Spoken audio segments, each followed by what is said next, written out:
In the meantime, did we mention it was cold outside? It's freezing, below freezing. Yeah, below freezing. That's what you would say. Yes. Yes, below freezing. That's well, do you just say it's? If you say it's freezing, does that just mean it's within that zone, or do you have to say below freezing?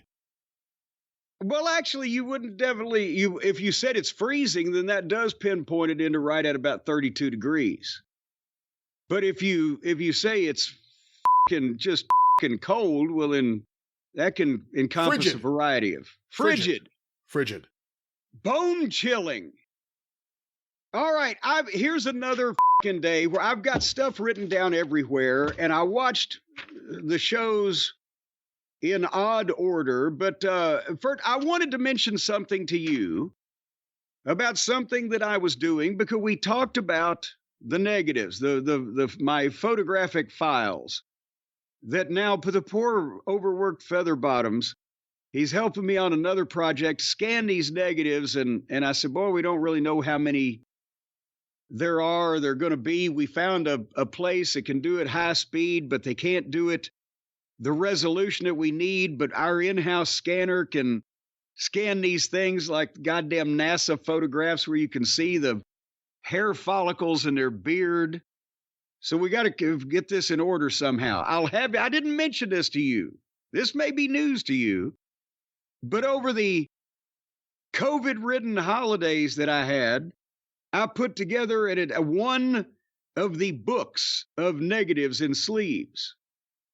It is a big plastic binder that snaps open in a very authoritative way, and it opens up, and it's a 3-ring thing, and you got 100 Mylar or whatever plastic pages that's the negative strips slide right in, and you can turn the page, as Bob Seger might say. Can you visualize what I'm cooking here? I think so, even with the Bob Seger in the background. Well, yeah, because it's my night moves. I did a lot of this at night. But so now do this math with me. Each page or each negative strip there's 4 frames on it, right? You got a strip of negatives. You can imagine it, film strip. Right. 4 frames on the strip of negative.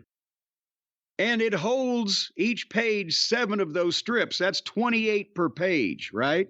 Right. And I did 100 pages. Oh, boy. So that's 2,800 frames. And if you look real carefully at what I started with, you can notice maybe that something is missing. Oh, boy.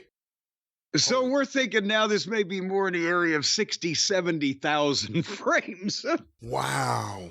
I mean, there's just no way to, and it's obviously, we've talked about my trials and tribulations as a busy teenager and also trying to fucking keep this shit in order, and it sat in boxes for years. So it's going to be a process. But something else you don't know that I've turned over to Mr. Featherbottom. He's already started working on these things.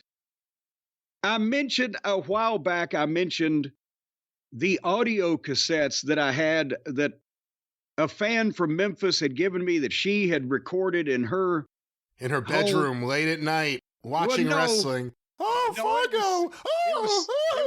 It was Saturday morning at 11 o'clock. So, and unfortunately, Aunt Fanny apparently was in the room also. Because I'd never had time to listen to those. I got them right before I got started in the business and kept them all these years. I thought, well, 1974 and 1975, Memphis TV, she's in suburban Arkansas, but they got the live show, 90 minutes. I said, what treasures may be on here? So Hotchkiss transferred to me, said, the TV is on in the room. And apparently they've got the tape recorder sitting next to him on the couch, and they are like cackling. They were big. She was a big fan, I believe, of Tommy Gilbert and Eddie Marlin. And so, go get him, Tommy. You hear the crosstalk, and it's a Saturday morning living room out in suburban Arkansas. So the sound quality may not be all to write home about. But then I got him started on the ones that I started recording back in 1976. And he has so far reported that he doesn't know what the fuck's going on because he wasn't even alive then. And, it's not like there's a run sheet with these things. It's a cassette tape labeled Wrestling June 14, 1977. So he's just transferring it. But he said he can adjust the things with all of the equalizers and equilibriums they've got on the computer these days where they don't sound too bad. And the thing with these are not again, a lot of them are not the complete shows. Some of them got to be that way. We hope everything still plays. I was using some of those Sertron audio cassettes, if anybody's old enough to remember those, because of the price factor. But there may be stuff here that doesn't exist anywhere else. Well, there has to be stuff that doesn't exist anywhere else in the world. The question is, as we go through it, will there be a clamor for its existence? So you started recording right after the split? Right before the split. Right. So do you have like the week it went down? I'm hoping that there's still, possibly, unless we were at Aunt Lola's. But also, I think I still have Nick Goulas conducting some of the local Louisville interviews because he did that till the split. You couldn't pry Nick Goulas out of that Nashville TV studio on Wednesday mornings hosting all of the local promos for his towns, except for Memphis. They did those live in the studio, but else he did everything else. It was insane. I remember Louisville wrestling fans, Tuesday night, you a store for one of the biggest cards I've signed in many years, headlined by that return grudge NWA Southern Junior Heavyweight Championship. I mean, just on and on. I never realized that he was doing the local promos for Louisville up till 77. Oh, yes. Because that was his thing with the NWA placard on the desk and the nice chairs and the curtain they gave, because he'd been doing them at I forget what station in Nashville, but for decades. And that's what they did on Wednesday, was the promos for the whole territory. Was there an angle or anything specific that caused you to finally say, that's it, I have to record this in some way?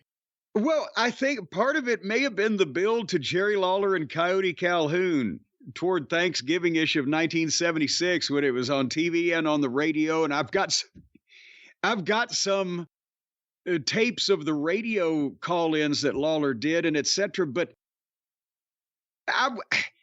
I know that people today are used to all of this, but I don't think they understand what it was to home record something when you're 14, 15 years old in 1976. And because there was no home video of any kind. Well, as in 1976, they had home VCRs and nobody knew it.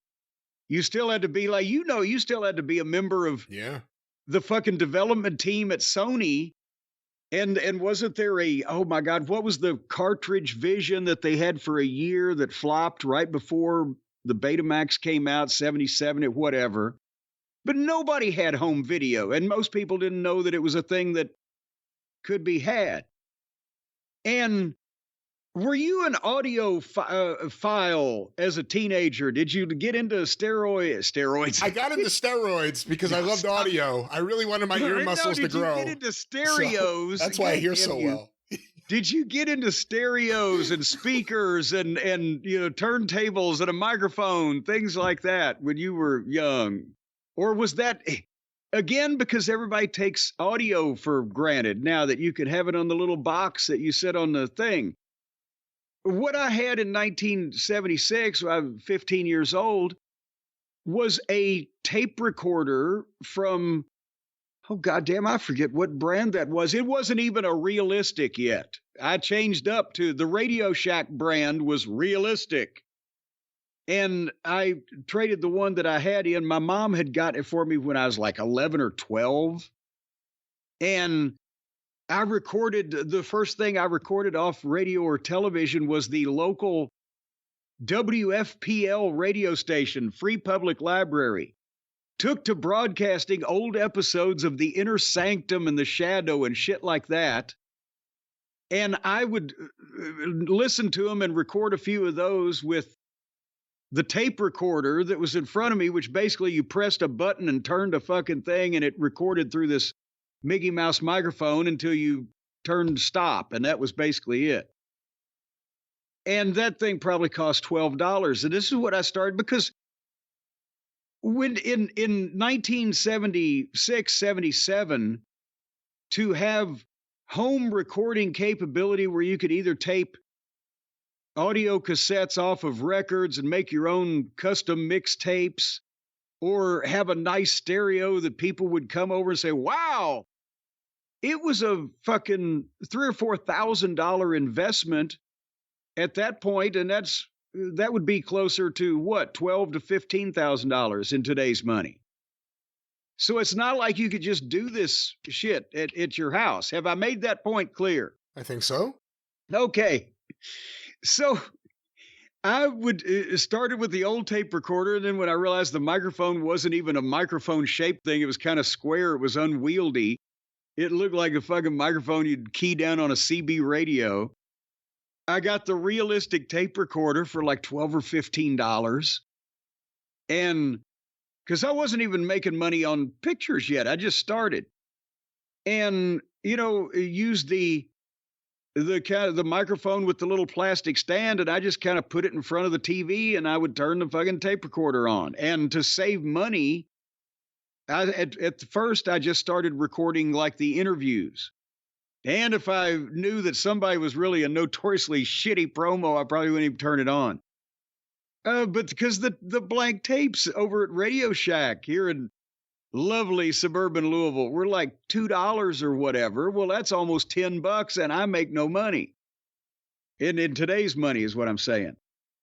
So I would save tape and just record some promos. But then later on, as I started making money, I might record more of the show. But again, this is something you never thought anybody would want to go back and listen to Lance Russell call a match that you can't watch. Now, God damn it, if there had been home video at that time, I would have been turning to crime to find a way to get in on that, but more on that in a second. But from that period from 76 through 79, as I said, as I started being able to afford a few more tapes and also just getting more interested, I recorded more of the show until at the end, there's probably a lot of them that are somewhat complete, except for the goddamn commercials. I'd try to edit those out, but I had to be right there in front of the TV to record anything anyway. There was no timer apparatus.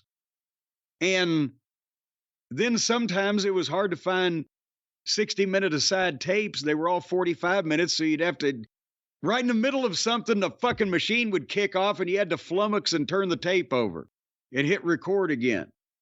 So we don't know what we've got, but we'll have something that nobody's heard ever since it happened, probably, because everybody knows all those tapes didn't get saved. All right. I'm looking forward to that. That should be interesting.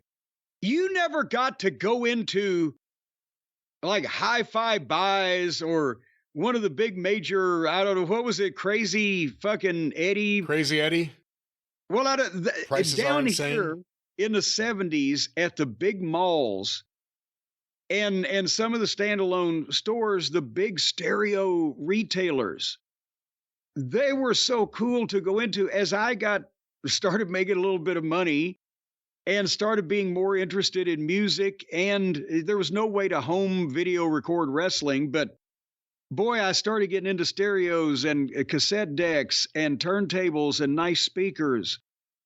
And at the time, as I said, it was a goddamn investment because you couldn't just go in and be, they came out with boom boxes, in the early 80s. But even then, for people who were into sound quality, if you got a really nice setup, a nice cassette deck with the fucking LED peak meters and all the flashy shit, was $300 in the late 70s. So that's like over $1,000 today. And then you need a nice receiver, which is probably a little more, and a turntable, which may be a little less, but then you wanted the stylus with the cartridge on it that picks up the optimum signal. And they had a whole industry around that, and the graphic equalizer, and then the big ass fucking stereo speakers.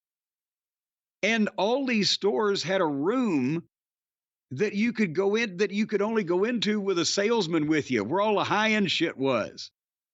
And this was like the equivalent of today's, I don't know, plasma fucking 10-foot screens or whatever.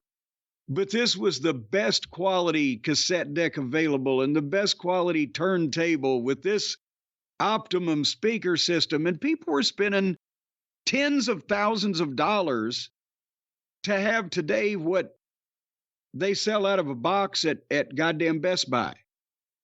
I mean, of course, all the equipment was high quality and it would last forever. And it was incredible if you wanted to put everything together and have your own home theater and do all this shit yourself. But it was goddamn, that's one thing the price has come down on.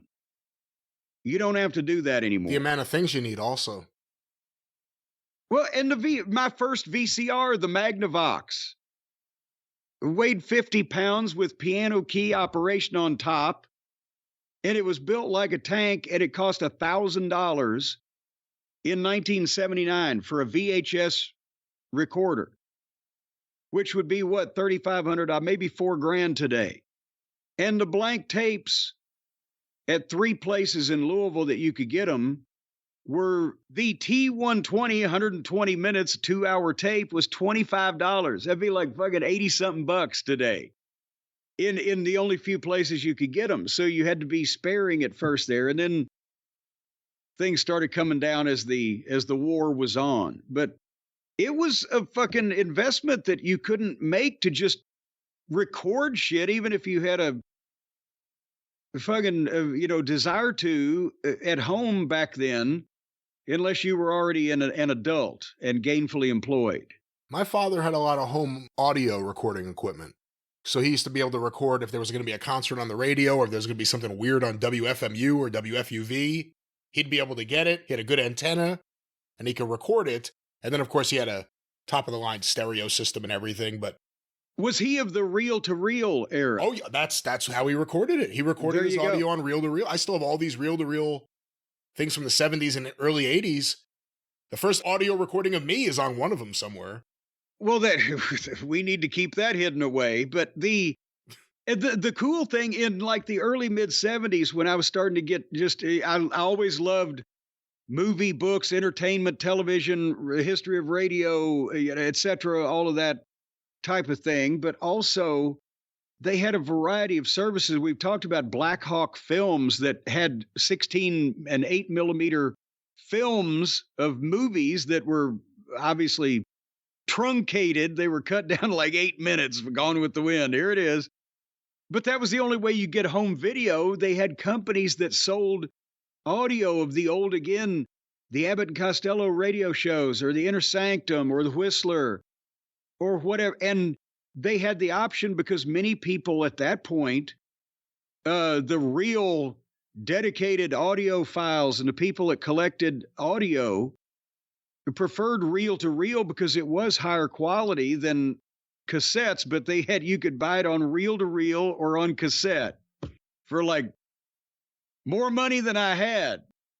But people, that was home entertainment in the 1970s. And all of a sudden we got VCRs and fucking, then we got cable and then we got pay-per-view in the next 5 or 6 years. It's like, what the fuck? And now people have forgotten, you couldn't just, hey, record that. Well, fuck, it wasn't that easy. That's why none of this shit's around. I recently found some home video of a family get-together in November of 1985. And one of my uncle's friends, and my uncle was probably in his late 20s at this point in time, one of his friends had a video camera. And he's filming the party. And one of the other friends walks up to him slowly, and you see this, and he goes, "Does that have sound?" Like, he had no idea what it was. He had never seen a video recorder like that. People didn't have them in their homes until all of a sudden they did. Hey, one of the most frightening memories of my childhood, and it will move on to something more commercial. My dad took home movies, and we still have all of them, and I had them transferred to video some time back, but I have the actual original film also. But I still have the camera and I still have the lights. And that's the thing. When I was in 1963, 64, when I'm 2 or 3 years old, sitting in the floor under the Christmas tree on Christmas morning, invariably, my peace and tranquility would be shattered, and I would be mortified and scared because suddenly down the stairs would come 6 giant, bright, hot fucking lights. Encompassing the room is like just like the sun was exploding on me, and my father's feet underneath that coming down the stairs, and somebody saying, "Merry Christmas, Jimmy." And I'm like, why the fuck are these oh my God, it's so hot. Because you couldn't even take video with a movie camera inside the house unless you had these giant fucking lights. I've got this apparatus was literally 2 feet across. I've still got it. And it bolted onto the goddamn video camera that took 8mm, film. And it was big. It was twice as big as the fucking camera. And we had to hold it on the side to hold that up in the whole 9 yards. That was just to take home movies in your house. And now everybody's a TV studio in their fucking ass pocket. That's a good, I guess that wraps up our look at society, right? Yes. They were very antisocial about certain societal trends. I'll tell you what's going to go on that's very social. Folks, February, we got to try to get some love back in the world, right? If February is Valentine's Day, February is the month of love. And in February, you can either take a ride on the Midnight Express or get your hands on the Heavenly Bodies at Cornette's Collectibles at JimCornette.com, because starting Saturday, February the 1st, and it's noon Eastern, by the way, is the exact point when these price changes will go into effect. Saturday, February 1st at noon Eastern, all of the Midnight Express and Heavenly Bodies tag team action figure sets, $20 off their normal retail price, even the 4-pack. We're throwing caution to the winds here. And the other feature of this fine happening is that if you buy any of those tag team sets, which include, by the way, the personally autographed photos alongside them, and potentially the books if you choose that option, then you will buy any tag team set and get any of the remaining Jim Cornette action figures for $24.95. And I say any kind of optimistically because I've been made aware that there's like 29 of the commentator play sets left and they're gone. And the pink and black breast cancer, by the way, we still send $10 every month for every, or $10 for every figure sold every month to the City of Hope. Those are trickling out. So basically we're down to the final variant and Santa Corny, but nevertheless, you buy any tag team set and you get any of the Jim Cornette action figures also for half price. I don't know what else we can do. This is as far as we can go. I think he's crazy already. And anybody that spends $50 and over in merchandise gets a 2-hour DVD of classic wrestling from the 70s and 80s from the Wrestling Gold Series, absolutely free of charge. Stuck right into your package, wedged up there sideways, that sumbitch. It'll be the unreleased best of Tex McKenzie. Well, as a matter of fact, I've got Tex McKenzie against Bulldog Bob Brown. And that was the long and the short of it. But anyway, JimCornette.com, all the month of February, starting the 1st at noon Eastern and continuing through the 28th. You lied to me the other day. It's not leap year, so there will be no 29th. Brian was trying to cost you people money. I corrected myself quickly. I was wrong initially. Well, you knew I'd find out about it. I told you about it. The first one. That's because you wanted to be the first one to give me the bad news. See, you just proved my point.